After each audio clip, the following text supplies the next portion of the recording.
Water and some stocks for tonight. Okay, thank you. Rambam, we are doing the laws of Tumas Eichlim, the laws in the book of purity that deal with the impurity of food. Not kosher, it's not about kosher. It's about that food can become impure, which just means you can have it for breakfast, but you can't use it in the holy temple when it comes to divine service in the temple.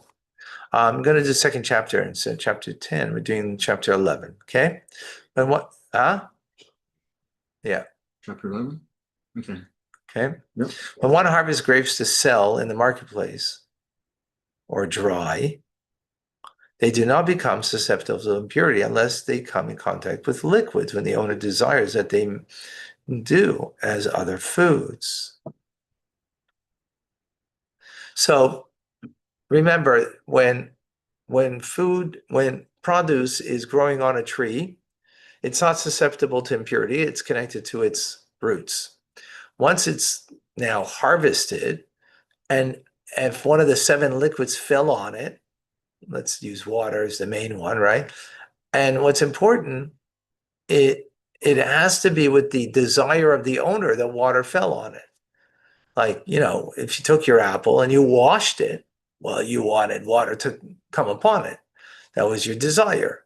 So since you were satisfied with that, now it becomes susceptible to impurity, which means that if it was in a room with a human corpse, it would become impure.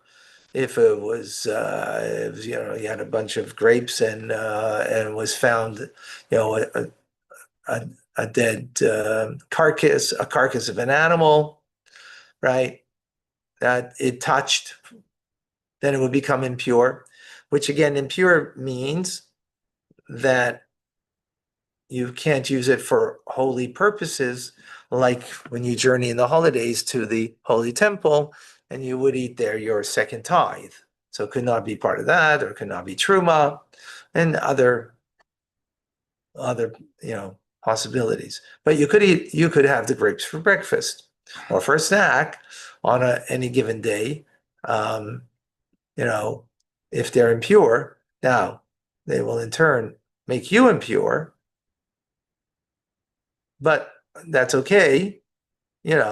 If all you need to do is go to the mikvah to regain your purity, and that's okay because you don't need purity. It's not a must unless, again, you're going to Jerusalem for the holidays or you're bringing an offering in the holy temple, then you need to be in a state of purity. Okay? Yes. So if by contrast, one harvests grapes to crush them and make wine, they become susceptible to impurity even if they had no contact with liquids at all.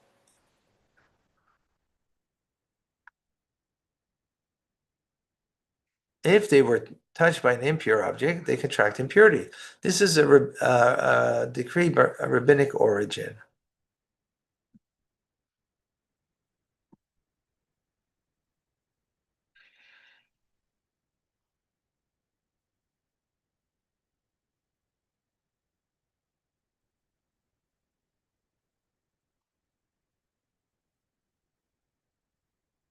Okay, so this is a rabbinic law because it did not become, it wasn't a liquid that fell on it, that came upon it, right? It was its own liquid. Why do sages agree that one harvests grapes for a wine press, they become susceptible to impurity? For there are times when a person enters into the vineyard to see if the grapes are ready to harvest. He will squeeze a cluster of grapes to check them, and then cast it on the grapes that have already been harvested. For all of the grapes are prepared to be crushed for their juice. You're still on one, right?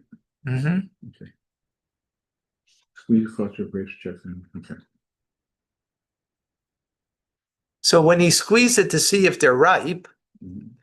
that act of squeezing is then a liquid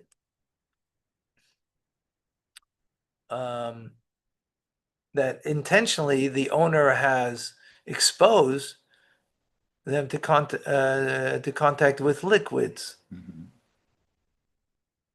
Okay, not exactly clear on that. So, because it's not one of the 7 liquids. It's interesting. Moreover, he is not careful regarding the cluster and will allow it to be pressed by the other grapes, causing liquid to flow out. Wow. They can become impure ritually. He is careful concerning the liquid desiring the liquid, desiring that it not flow out to the ground. Thus, all the grapes will become susceptible to impurity because of it. Therefore, our sages decreed that when anyone harvests grapes for the winepress, they become susceptible to ritual impurity. Mm. Because he's not going to be careful, so therefore they said, okay, already when you're pressing it, they are ritually impure by rabbinic law. Right? So it's like a fence around the law because of not being careful. When a person harvests grapes with the intent that if he will not find a purchaser for them, he will bring them back to the winepress, they do not become susceptible to ritual impurity until they are brought into the winepress. Similarly, olives that are brought to the olive press become susceptible to impurity, as will be explained. So here, you took grapes, Mhm. you took it to market, but no one bought them. So, I guess either you wanted the cash now for the grapes rather than making wine out of it, right? Which is a process, and you're not going to get money today, Mhm. right? And you need money today. I'm just by way of example. So you went to market, but no one bought it. So now you don't want to take the chance that they're going to be spoiled. So you're going to put them into the wine press, Okay. right?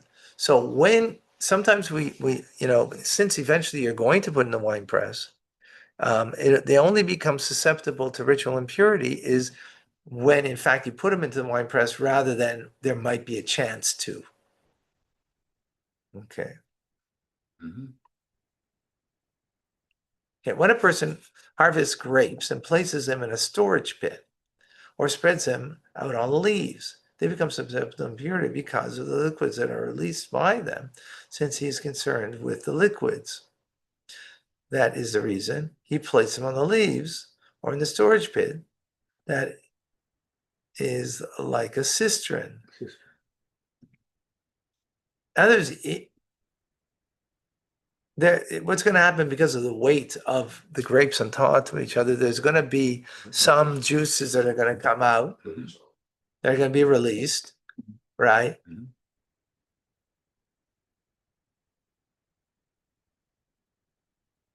So therefore, that makes them susceptible to ritual impurity. Therefore, if someone who's impure or merely whose hands were impure takes some of them, he imparts impurity to them. If, however, he harvests the grapes and places them in a basket or spread them out on the earth, they do not become susceptible to impurity because he is not concerned with the liquid they release. Mm. In other words, in this kind of act, he's not concerned about that. Well, why would you have them then?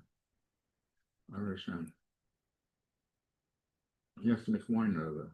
So eventually he has to. Yeah, in the first way, he didn't want it to be released. The fact that it releases that makes it susceptible. Here, he doesn't care that it's going to go to waste because he's putting on the ground. If you cared about the grapes, you wouldn't put them on the ground, right? Mhm.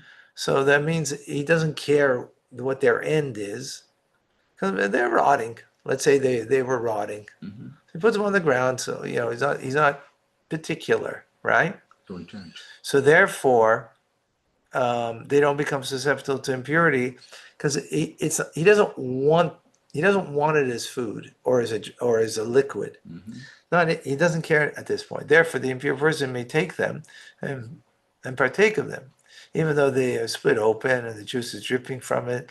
them into the wine press. The grapes in the wine press are pure because the grapes from which the liquid dripped were not made susceptible to impurity and were harvested for the purpose of consumption.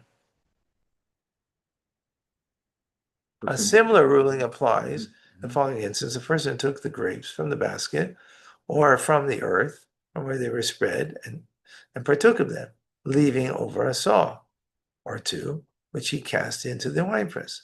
Even though the juice is sprinkled over the grapes in the winepress, they are not made susceptible to ritual impurity. Okay, we're going to stop over here. Holiday coming, lots to do. Thank you, folks. Thank you, Rabbi. Thank you, Rabbi. Thank you, Chag Rabbi. Sameach.